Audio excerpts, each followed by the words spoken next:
Hola, hola amigos reparadores, bienvenidos a este nuevo video en el canal. En esta oportunidad quería hacerles una pequeña demostración de lo que es un ecosistema bien trabajado en cuanto a la elaboración al armado de una computadora.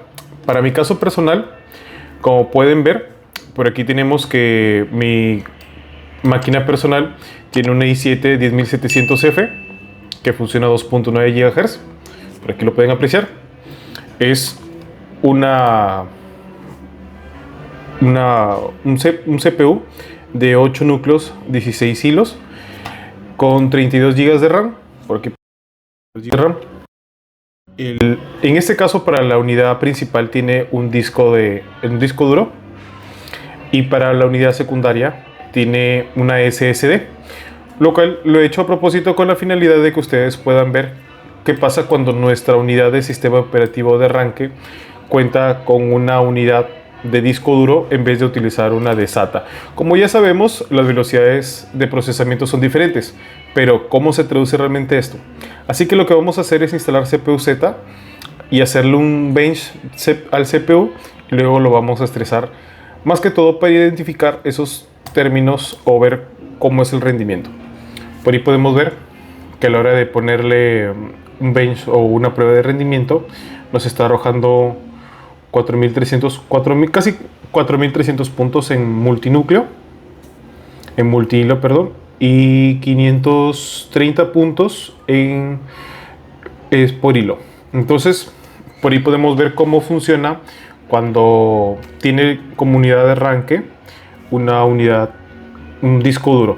Ahora vamos a hacer lo contrario. Vamos a instalar el sistema operativo en una unidad SATA M.2 de 1 TB de espacio y vamos a proceder a hacerle el bench.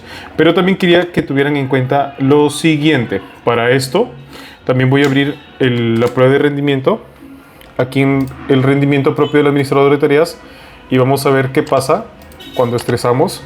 Podemos ver por ahí que el disco duro está a su máximo rendimiento. Es esto lo que genera que nuestra computadora tenga un límite o se limite, genere un cuello de botella en cuanto a rendimiento, al tener la unidad de disco duro como unidad principal.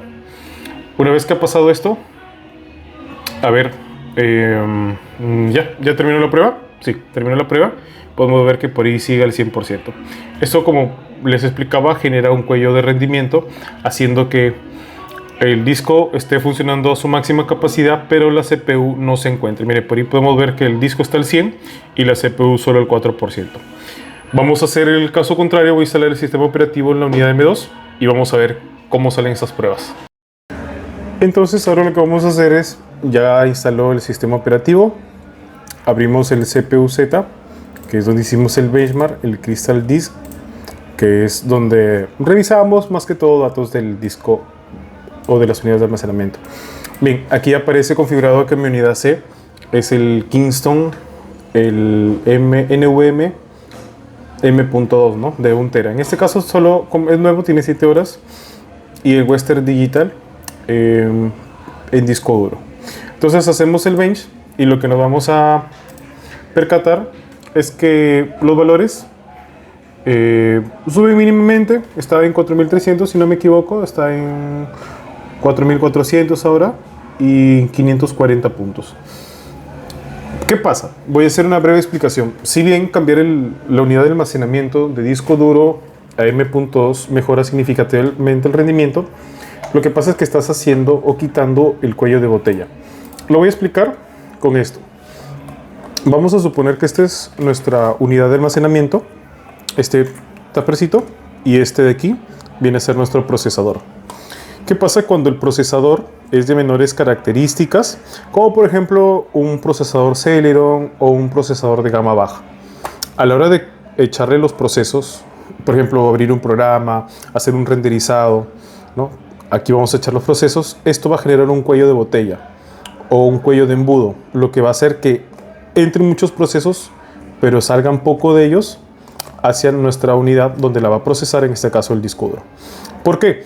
Porque lo que está pasando, lo que está sucediendo es que va a procesar más lento de lo que puede cargar, por así decirlo, ¿no? ¿Qué pasa ahora? En este caso, digamos que el cuello de botella está invertido. Este ahora es nuestro procesador. Vamos a imaginar que esto es un tubo. Entran los procesos y el procesador, al ser de alta potencia, porque es un i7 de décima generación, estos tan pronto los abre, el procesador los va a cargar. Pero pasa lo siguiente. A la hora de llegar al disco duro, el disco duro va a leer mucho más lento de lo que es capaz de abrir los programas. Entonces, renderizar o cargar el sistema operativo, por ejemplo, al abrirlo va a hacer que genere este cuello de botella, pero en la unidad de disco duro. Si yo voy ahora al apartado de rendimiento de mi computadora, podemos ver que nuestro disco, mira, ponemos ahí CPU 1% y nuestro disco 1, que viene a ser nuestra SSD, el 0%. O sea, ni siquiera está, antes estaba simplemente en standby y estaba full. Pero ahorita ni siquiera está a su máxima capacidad o al 1%. Nuestro disco duro también está al 0% porque no está haciendo ninguna copia ni nada. Entonces, el cuello de botella puede generarse por diferentes factores. Uno de ellos es, obviamente, por el procesador. Es diferente tener un procesador i3 que tener un procesador i7. Bueno, aquí vamos a ignorar la generación, es solo para... Entonces, si yo tengo un procesador i3, digamos que su rendimiento va a ser menor, obviamente, que a un i7. Pero también el cuello de botella puede estar generado por nuestras unidades de almacenamiento, ¿no? En vez de tener de repente una unidad M2, tenemos un disco duro, en este caso de laptop, en vez de tener una unidad M2. Entonces la diferencia es bastante significativa por las velocidades en las que empieza a procesar nuestra data que le empieza a entregar, para nuestro caso, el procesador. Entonces los cuellos de botella se pueden generar bien por la unidad de almacenamiento, como también puede ser por nuestra unidad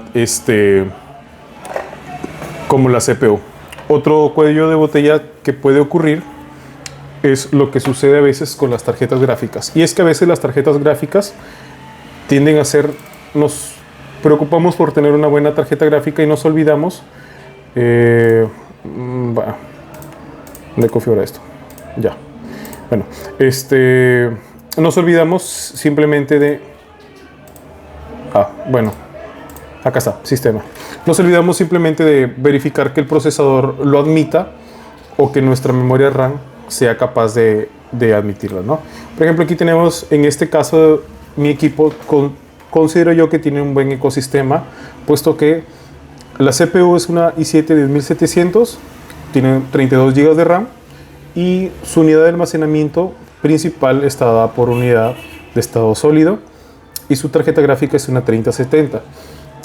No estoy presumiendo, estoy comentándoles que este ecosistema, a mi parecer, está muy bien balanceado, y esto genera de que yo al encender la máquina no genere cuellos de botella. Si yo quiero abrir un programa, si quiero instalar algo, va a trabajarlo correctamente.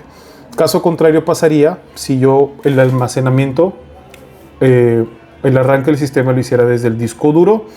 Aquí ya estaría el problema del cuello de botella. O lo podría generar aquí si tuviera menos RAM. O por ejemplo, si es que mi unidad de CPU fuera de repente un Celeron. O de repente, bueno, para temas ya de acabados, de procesamiento de gráficos, si de repente en vez de tener una RTX 3070 tuviera una GTX 210, ¿no? Entonces, no es solo importante generar la compra o la adquisición de una buena CPU, de una buena RAM o de un buen almacenamiento, si es que uno de estos empieza a fallar. También muy importante es que nuestra unidad de poder, llámese fuente de alimentación, sea de una muy alta capacidad de 700 para arriba y siempre tiene que estar certificada, ¿no? Entonces, bueno, el mito de que si una unidad de SD es mejor que una HD y esto hace que el CPU trabaje mejor, viene a ser verificado por los cuellos de botella. Espero que este video les resulte informativo. Yo sé que muchos de ustedes saben este tema, pero saben que tienen que comprar un buen CPU, una buena unidad de almacenamiento, pero no saben a qué se refiere con tener un buen ecosistema o cómo complementarlo. Entonces es bueno que revises tú si tu computadora de repente tienes una i7 pero se demora mucho en encender, puede que sea la unidad de almacenamiento. Entonces verifícalo y en base a eso podrás mejorar las capacidades de tu máquina, sacándole un rendimiento mucho mejor que el que le podría sacar con sus características que tiene en ese momento. Bueno, ya saben, amigos, suscríbanse, denle like, comenten si es que les ha parecido informativo, si es que les gustó un poco el video.